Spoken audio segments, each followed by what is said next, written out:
बिस्मिल्लाहिर्रहमानिर्रहीम। अस्सलाम वालेकुम। वेलकम टू माय इस्लामी चैनल शफकत अली ऑफिशियल। उम्मीद करता हूँ कि आप सब लोग ईमान के आला दर्जे पे होंगे। सूरत बकरा की आयत नंबर 187 का तर्जमा। तुम्हारे लिए रोजों के जमानों में रातों को अपनी बीवियों के पास जाना हलाल कर दिया गया है। वो तुम्हारे लिए लिबास हैं और तुम उनके लिए। अल्लाह ताला को मालूम हो गया कि तुम लोग चुपके चुपके अपने आप से खयानत कर रहे थे, मगर उसने तुम्हारा कसूर माफ कर दिया और तुमसे दरगुजर फरमाया।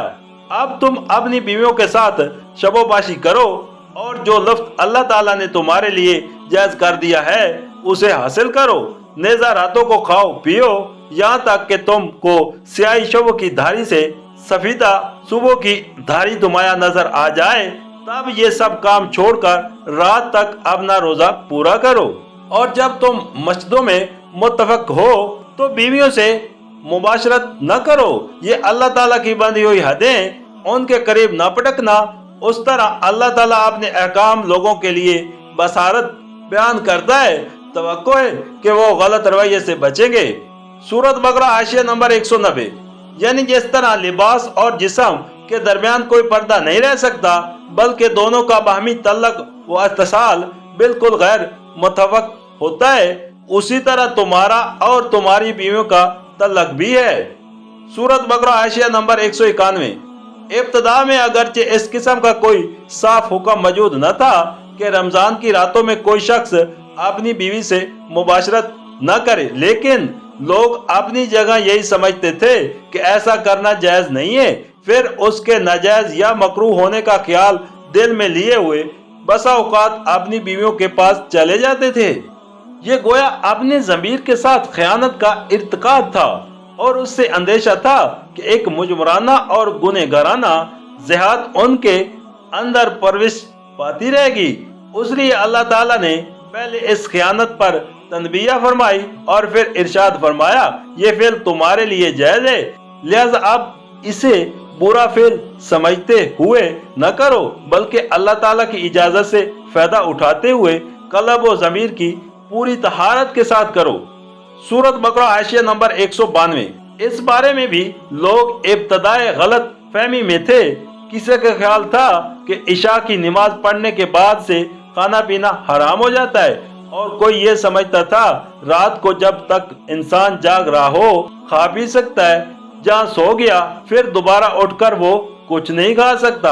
ये अहकाम लोगों ने खुद अपने ज़हन में समझ रखे थे और उसकी वजह से बसा औकात बड़ी तकलीफें उठाते थे।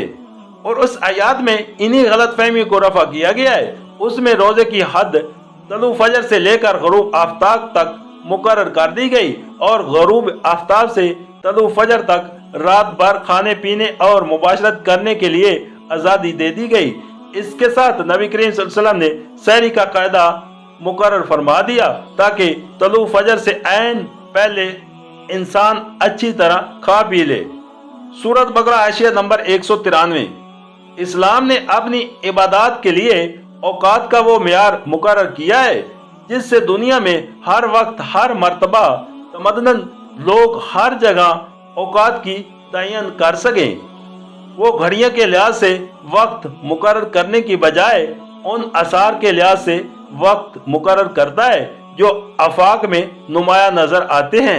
मगर नादान लोग इस तरीके तौकीक पर अमूमन ये इतराज करते हैं कि कताबीन के करीब जहाँ रात और दिन कई कई महीनों के होते हैं, औकात की ये तयन कैसे चला सकते हैं। हालांकि ये इतराज दरअसल इल्म जाफिया की सरसरी वक्फियत का नतीजा है। हकीकत में ना वहाँ 6 महीनों की रात इस मानी में होती है और न 6 महीनों का दिन जिस मानी में हम खतो खस्तू के आसपास रहने वाले लोग दिन और रात के लफ्ज बोलते हैं, ख्वाह रात का दूर हो या दिन का। बहरहाल सुबह शाम के असर वहाँ पूरी बाकायदगी के साथ उफ पर नुमाया होते हैं और उन्हीं लिहाज से वहाँ के लोग अपनी तरह अपने सोने जागने और काम करने और तफरीह करने के औकात मुकर्रर करते हैं। जब घड़ियों का रिवाज आम ना था तब भी फजलैंड, नॉर्वे और ग्रीनलैंड वगैरह मुल्कों के लोग अपने औकात मालूम करते ही थे और उसका जरिया यही उफक के आसार थे। लिहाजा जिस तरह दूसरे तमाम मामलात में ये आसार उनके लिए तयन औकात का काम देते हैं, उसी तरह नमाज और सैर व अफ्तार के मामले में भी दे सकती हैं। सूरत बकरा हाशिया नंबर 194।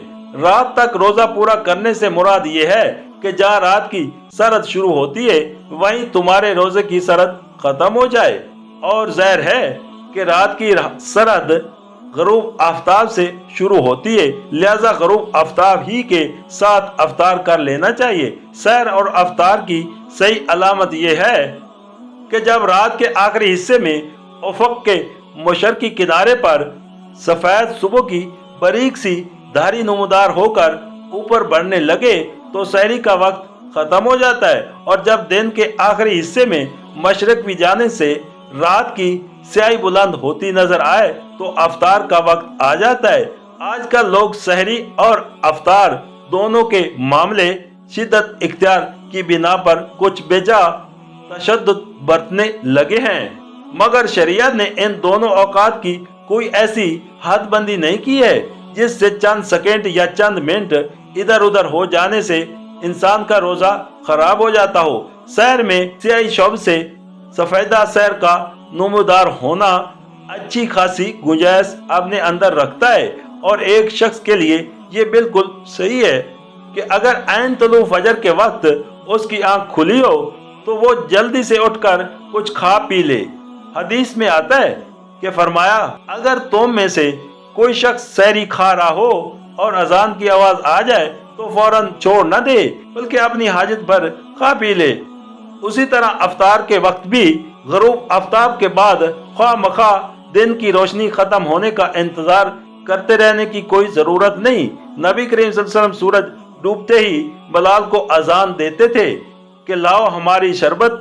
बलाल अर्ज करते कि या रसूलुल्लाह सल्लल्लाहु अलैहि वसल्लम अभी तो दिन चमक रहा है। आप फरमाते जब रात की स्याही मशरिक से उठने लगे तो रोजे का वक्त खत्म हो जाता है। सूरत बकरा आयशा नंबर 195। मुत्तफक होने का मतलब यह है कि इंसान रमजान के आखिरी 10 दिन मस्जिद में रहे और ये दिन अल्लाह के जिक्र के लिए मुख्तस कर दे। उस इत्तिकाफ की हालत में इंसान अपनी इंसानी हजरात के लिए मस्जिद से बाहर जा सकता है, मगर लाजिम है कि वो अपने आप को चौखानी लज्जतों से रोके रखे। सूरत बकरा आयशा नंबर 196। ये नहीं फरमाया कि इन हदों से तजावज न करना, बल्कि ये फरमाया कि इनके करीब न पटकना। उसका मतलब ये है कि जिस मकाम से मसीयत की हद शुरू होती है ऐन उसी मकाम के आखिरी किनारों पर घूमते रहना इंसान के लिए खतरनाक है। सलामती उसमें है कि इंसान सरहद से दूर ही रहे ताकि बोले से भी कदम उसके पार न चले जाएं।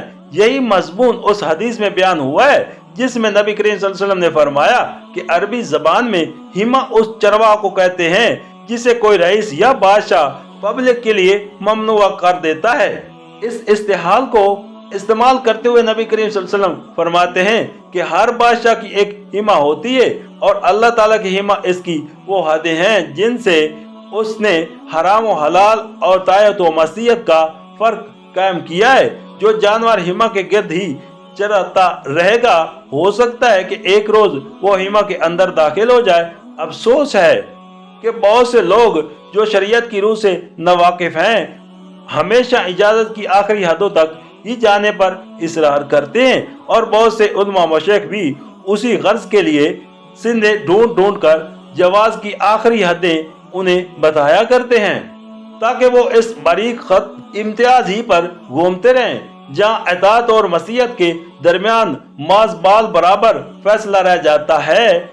उसी का नतीजा है कि बाकसरत लोग मसीयत और मसीयत से भी बढ़कर जलालत में मुब्तला हो रहे हैं, क्योंकि उन बारीक सरहदी खतूत की तमीज और उनके किनारे पहुंचकर अपने आप को काबू में रखना हर इंसान के बस का काम नहीं है।